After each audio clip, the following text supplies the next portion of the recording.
Ford की cell India में कुछ कम है, बट एक्सपोर्ट्स में देखा जाए तो जैसे जुलाई मंथ में Ford EcoSport was the most exported vehicle from India. अब इसको ध्यान देते हुए फोर्ड को समझ में आ जाना चाहिए कि इंडियन कस्टमर्स को कुछ एक्स्ट्रा रिक्वायरमेंट है, कुछ एक्स्ट्रा फीचर्स, कुछ एक्स्ट्रा चीजें चाहिए, जैसे कि बाकी सारी कंपनियां कर रही हैं। तो आज हम लोग डिस्कस करेंगे कि क्या कुछ फोर्ड को चेंजेस लेके आने चाहिए अपने व्हीकल्स में। तो चलिए शुरू करते हैं अपनी आज की वीडियो।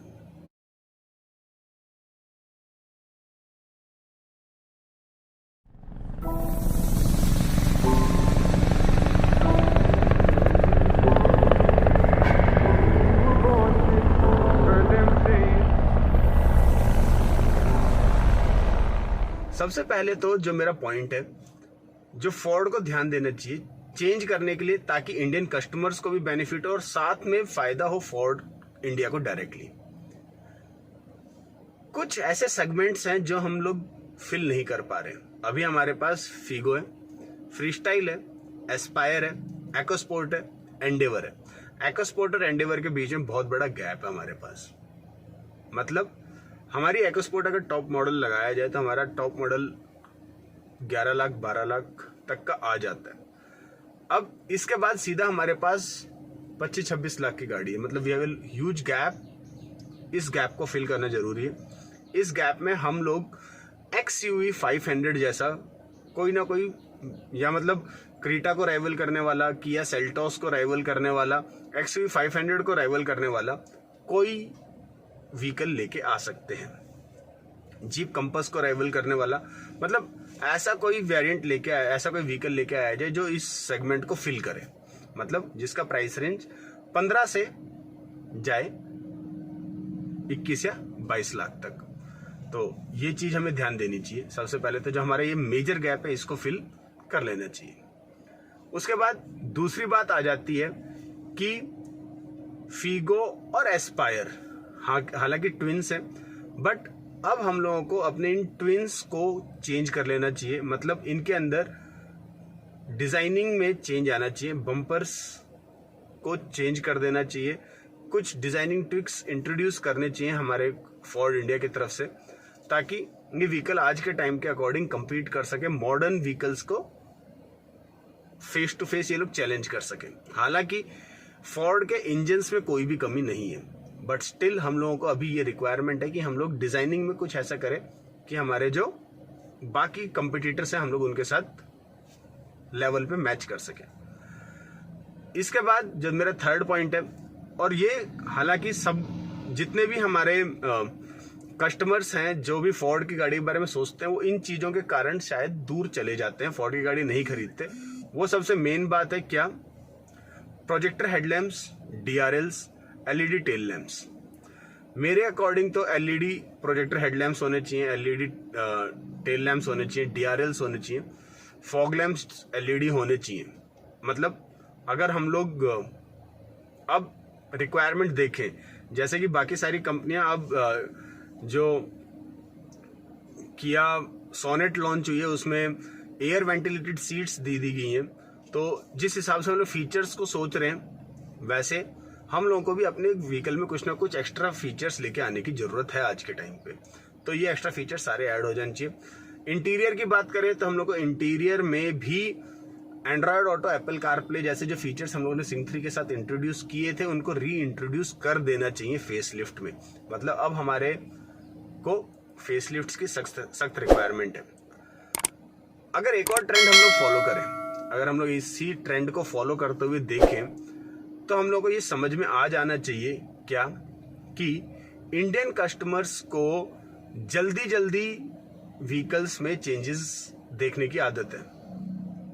तो जैसे कि फेसलिफ्ट जल्दी जल्दी लाए जाते हैं बाकी कंपनियों के द्वारा, वैसे भी फोर्ड इंडिया को छोटे मोटे चेंजेस करके फेसलिफ्ट 1-2 विद इन मतलब 3 साल के गैप में एक फेसलिफ्ट मेरे अकॉर्डिंग आ जाना चाहिए। इसके बाद अगर हम लोग अगले पॉइंट की बात करें जो इंडियन कस्टमर्स आजकल पसंद कर रहे हैं, वो है wide range of engine options.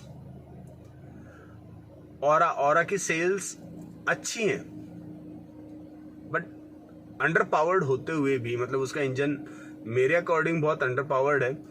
Suspension setup में थोड़ी सी मेरे को वो कम लगी गाड़ी।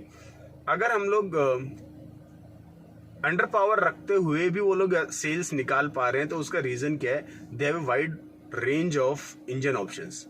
मतलब अब देखो टर्बो हर एक व्हीकल में, किया सोनेट में भी टर्बो आ रहा है, ऐसे ही जो हमारी वेन्यू है उसमें टर्बो आ रहा है। मतलब ज्यादातर व्हीकल्स में अब टर्बो आने लगे हैं। अल्ट्रोज अपना टर्बो इंजन स्पाई टेस्ट हो रहे हैं, उनके काफी टेस्टिंग चल रही है। तो हमें भी अब टर्बो इंजन्स की तरफ ध्यान देना चाहिए। साथ में हमें AMT, हालांकि AMT अभी फीगो और एस्पायर में थोड़े ही 1-2 महीने में शायद हो सकता है कि लॉन्च हो जाए इस साल के एंड से पहले, बट ऑटोमेटिक ट्रांसमिशन भी हम लोगों को लेके आना चाहिए। मतलब इसके अलावा अगर हम लोग ये सारी चीजें ध्यान में देते हुए अपने कस्टमर्स को मैक्सिमम सेफ्टी और driving capabilities, fun to drive feature हमारे व्हीकल्स में है, फोर्ड में है, बट इनके अलावा भी अगर हम लोग ध्यान दें तो अगर हम लोग एक wide variety of engine options अपने कस्टमर्स के लिए लेके आए तो हमारे इंडियन कस्टमर्स को और ऑप्शंस मिल जाएंगे। वो बाकी व्हीकल्स पे जाते हैं, किस लिए जाते हैं? क्योंकि उन लोगों को फोर्ड में वो चीजें नहीं मिल रही। अगर ये सारी चीजें अब फोर्ड इंट्रोड्यूस करेगा तो उनके लिए बहुत ज्यादा बेनिफिशियल पॉइंट है। फोर्ड को मेरे अकॉर्डिंग ज्यादा अब SUV सेगमेंट पे ध्यान देना चाहिए। और हालांकि फोर्ड महिंद्रा के साथ मिलकर जो जॉइंट वेंचर में गया है उसमें SUVs के ऊपर ही ज्यादा काम होने वाला है। तो SUV सेगमेंट्स को कुछ ट्विक्स के साथ बहुत जल्दी इंट्रोड्यूस करने की रिक्वायरमेंट है, ताकि जो हमारे मार्केट में जैसे MG हेक्टर आई, किया की गाड़ी आई सबसे पहली, उनने आते ही इंडियन मार्केट को कैप्चर कर लिया। क्यों? क्योंकि दे वर राइट एट द पॉइंट। उनको पता था कि इंडियन कस्टमर्स को क्या चाहिए। इंडियन कस्टमर्स को अभी इंटरनेट कनेक्टेड कार्स के बारे में पूरी इंफॉर्मेशन नहीं है, तो उनने टॉप वेरिएंट्स में एक छोटा सा इंटरनेट कनेक्टेड फीचर्स दे दिया। हालांकि फोर्ड ने फोर्ड पास कनेक्टिंग जो फीचर है वो अपने सारे वेरिएंट्स में दिया, बट हमारे कस्टमर्स उस चीज की तरफ अट्रैक्ट नहीं हो रहे क्योंकि हम लोग, फोर्ड ने उसको इतना ज्यादा प्रोपेगेट किया ही नहीं। इंटरनेट कनेक्टेड सब जगह लगा दिया। MG में हो गया, किया में हो गया, सब जगह इंटरनेट कनेक्टेड आ रहा है। तो उन सब चीजों की तरफ हमें ध्यान देना चाहिए फोर्ड को। ये मेरी वीडियो स्पेशली फोर्ड इंडिया के लिए है कि अगर कोई मेरी इस वीडियो को देख रहा हो तो प्लीज इन छोटे मोटे पॉइंट्स की तरफ ध्यान दिया जाए। बहुत ज्यादा वो नहीं है। मेरे अकॉर्डिंग एस्पायर और फीगो में जो डिजाइन है, अगर बॉडी लाइन का डिजाइन चेंज ना हो तो एटलीस्ट बम्पर को यूनिक रखा जाना चाहिए। एस्पायर का बम्पर, चाहे वो फ्रंट बम्पर हो चाहे वो रियर बम्पर हो, दोनों बम्पर्स को यूनिक रखा जाना चाहिए ताकि वो एकदम अलग लगे। इन सब चीजों के ऊपर आज हमें ध्यान देने की जरूरत है और इस ईयर के एंड से पहले या नेक्स्ट ईयर की स्टार्टिंग में हम लोगों को किसी भी हालात में अपनी सेल्स फिगर को दोबारा मैच करने के लिए, दोबारा एक एलिवेशन देने के लिए हम लोग को इन चेंजेस की बहुत ज्यादा रिक्वायरमेंट है। आज की वीडियो में बस इतना ही। आप लोगों को मेरी वीडियो कैसी लगी प्लीज इस वीडियो को लाइक या डिसलाइक करके जरूर बताइएगा। अगर आप लोग इस चैनल पर रेगुलरली आते रहते हैं बट आप लोगों ने अभी तक इस चैनल को सब्सक्राइब नहीं किया तो मेरा हाथ जोड़ के निवेदन है कि आप लोग जो नीचे देखे सब्सक्राइब बटन है उसे प्रेस करना ना भूलिएगा। वीडियो का एंड करने से पहले मेरा एक छोटा सा मैसेज एज यूजुअल, अगर आप लोग गाड़ी चला रहे हैं तो सीट बेल्ट पहनिए, अगर आप लोग बाइक चला रहे हैं तो हेलमेट पहनिए। हमेशा याद रखिए कि आप लोगों के घर में कोई आप लोगों का यारा, कोई प्यारा आप लोगों का इंतजार कर रहा है। जय हिंद, जय भारत।